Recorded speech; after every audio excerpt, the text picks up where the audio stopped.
This is Dr. Farhangfar. I hope that you're doing well. I want to welcome you to the week 3 of the 12-week Mediterranean weight loss plan.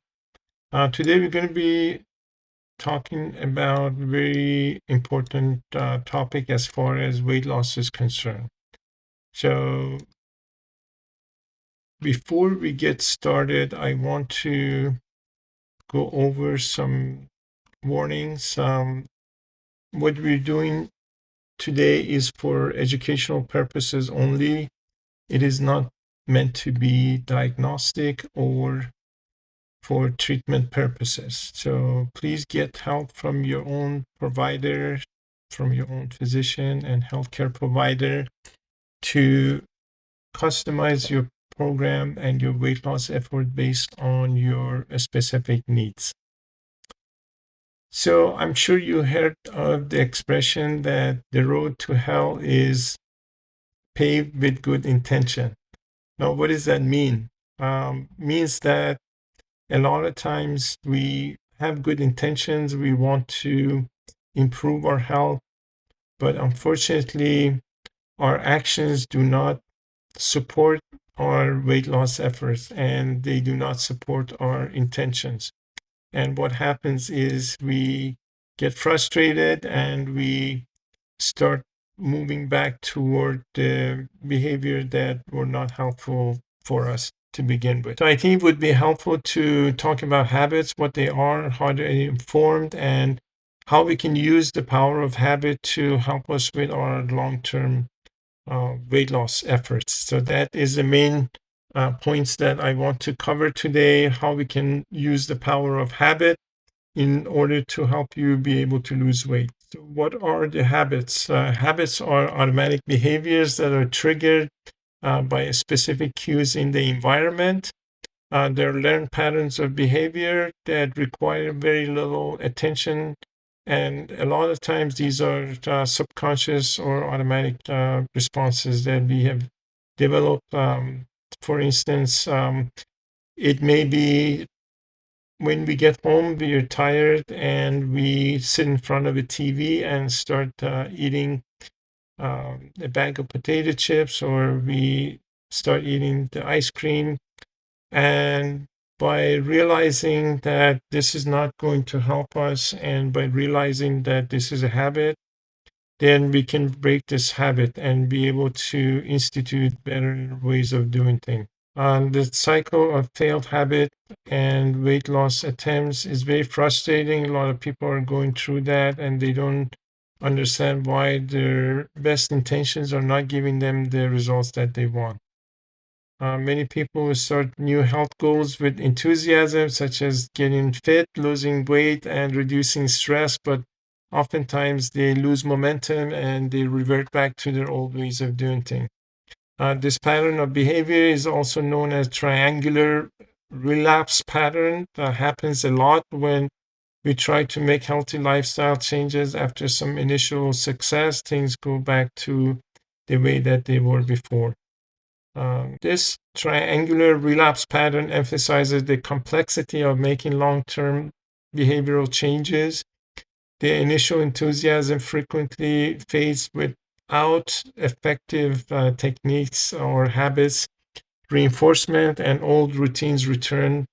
And by using this and understanding this pattern, we are able to use it to our own benefit. So sometimes there could be a discrepancy between our intentions on our actions, and we want to find out how we can close this gap and how we can do better and be able to achieve our weight loss goals.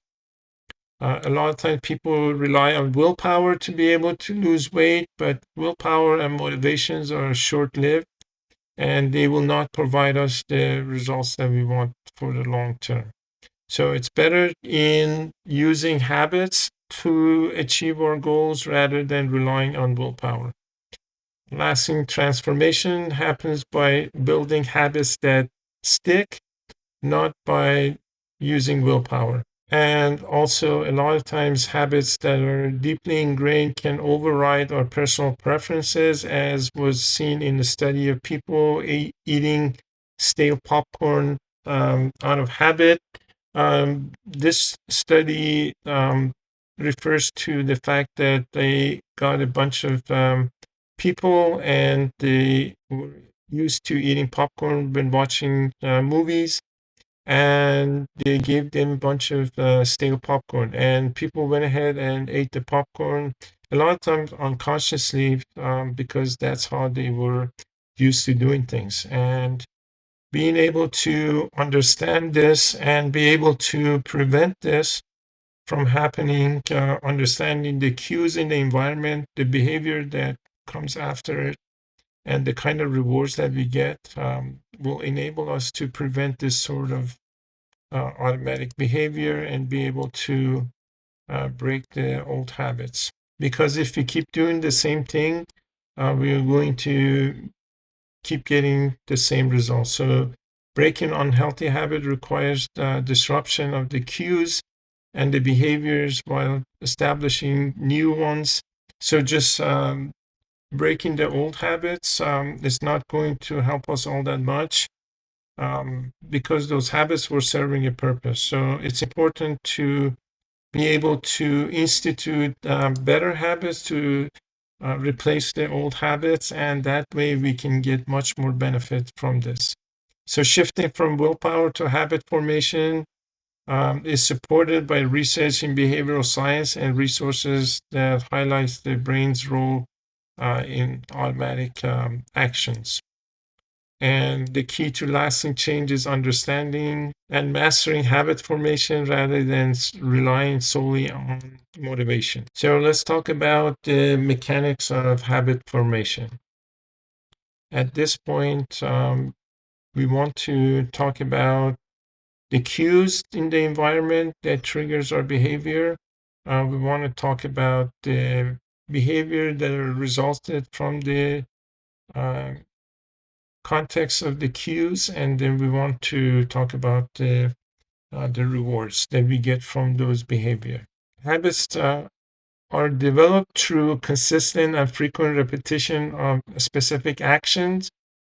It takes sometimes longer, sometimes shorter to form a habit, but consistently and repetition will be able to give us the benefits that we want when we try to institute a new habit. Sometimes longer intervention with frequent repetition are required for other habits, such as going to gym or starting to eat healthy food again.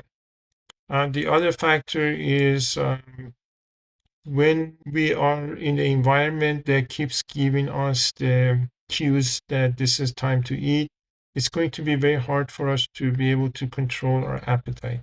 There is what they call obesogenic environments when you're driving down the street and you see all the fast food restaurants, or you smell the freshly baked goods. And these are all environmental cues that trigger people that they want to eat. Or, for instance, when you come home and you sit in front of the TV and eat snacks that are not healthy, the combination of coming home and the TV being there and the behavior of eating junk food is the habit loop that we are trying to break, and also to be able to institute better habits that are more beneficial for us. So, with that in mind, let's talk about what we can do to break those bad habits and be able to institute some of the better habits. So there are environmental cues. Disrupting these cues that trigger unhealthy habits and behavior will have major effect on how we are going to be able to achieve our goals. Environmental reengineering and making changes to our environment that make it more difficult for us to have access to unhealthy food will go a long way to prevent us from being able to, for instance, if we move the uh, sugary snacks from our pantry into our garage and getting to it may be more difficult, it's going to be more beneficial for us. So we're not tempted to eat junk food. And or having healthy food available, make it a lot easier to reduce the friction and be able to institute the behaviors that are going to help us be able to achieve our weight loss goals. For instance, having access to parks or having available healthy options make the positive behavior changes a lot easier. The other thing is monitoring our behavior when we find ourselves trapped in the loop of cue, behavior, and reward. We can reverse engineer this loop and be able to use that to our advantage and be able to break the cycle and be able to replace it with better habits that are going to help us achieve our goals. As far as the practical applications, and applying that to the weight loss, there's several areas that are very important to weight loss. So sleep is very important. So we need to have good habits that are supportive or good quality sleep. We know that if we're not getting 7 to 8 hours of good quality sleep, it's virtually impossible to be able to lose weight. So having a routine for our bedtime and cutting back on caffeine consumption and cutting back on the stress before going to bed, and having a stable environment for sleeping is very helpful to be able to uh, support our habits that will improve our sleep. The same thing with stress management, practicing mindfulness and meditation will help with the stress management because we know that chronic stress impairs not only habit formation, but poor habits also can cause us to revert to stressful situation, increasing cortisol and reducing conscious control, making stress management essential for being able to lose weight. Also, nutrition and mindful eating. It's not about what we're eating, it's about how we're eating and when we're eating, and being able to institute habits that are supportive of our weight loss effort. And also developing regular practices that are important for our weight loss effort. The other aspect of healthy habits are going to be our exercise habits. These are extremely important. I'm going to have a session just focusing on exercise because this is so important. Regular exercise does have a lot of benefits. Not only reduces your blood pressure and your blood sugar, it also makes you feel better. You have more energy, you're able to do more. And there is just tremendous amount of benefit in regular exercise. So that's very important to talk about that in more detail. So to putting all this information together, now we want to come up with strategies that are going to help us flow to be able to give us the result that we want. So number one is going to be realizing that willpower and motivation are not enough to help us be able to lose weight. We need to have good habits that are consistent with our stated goal of getting healthy and being able to lose weight. So, sustainable weight loss is achieved through a strategic design of our environment and routines rather than relying on feeling and motivation or willpower alone. And also combining habit based on strategy across sleep, stress, nutrition, and movement creates a holistic approach to lasting change. This is what we want. We don't want to lose a bunch of weight and then have to regain that back again. Instead of feeling guilty and fat and feeling bad about our failure or so-called failures, we want to turn that around and use the failures as a stepping stone and as a learning opportunity to be able to help us to achieve our goals. And then what we can do is starting today, think about some small changes that you can make to apply this strategy for weight loss. Simply choosing one small specific action, like drinking a glass of water before meals, or logging your meals using apps like MyFitnessPal, or just using paper and writing things down, so you get some clarity of what you're eating, how much you're eating, when you're eating. And also using these techniques, some very small changes, very small habits. We have to start slow. If we try to make drastic changes, a lot of times that backfires and that doesn't give us the results that we want. And then realizing that we are going to make mistakes, we are going to have setbacks, and not letting that prevent us from getting where we want to go. Using that as the mistakes, or so-called mistakes and failures, as a stepping stone, not as a stumbling blocks, to help us achieve our goals. Learning the lessons and moving on, instead of getting down on ourselves and feeling bad that we made a mistake. And then realizing that the main obstacle to weight loss is not motivation, but lack of effective strategies in shaping routine and reducing the friction. So the more friction, this is internal friction, the motivation that we think that we have to rely on motivation, or that have to feel like I want to go to gym to exercise.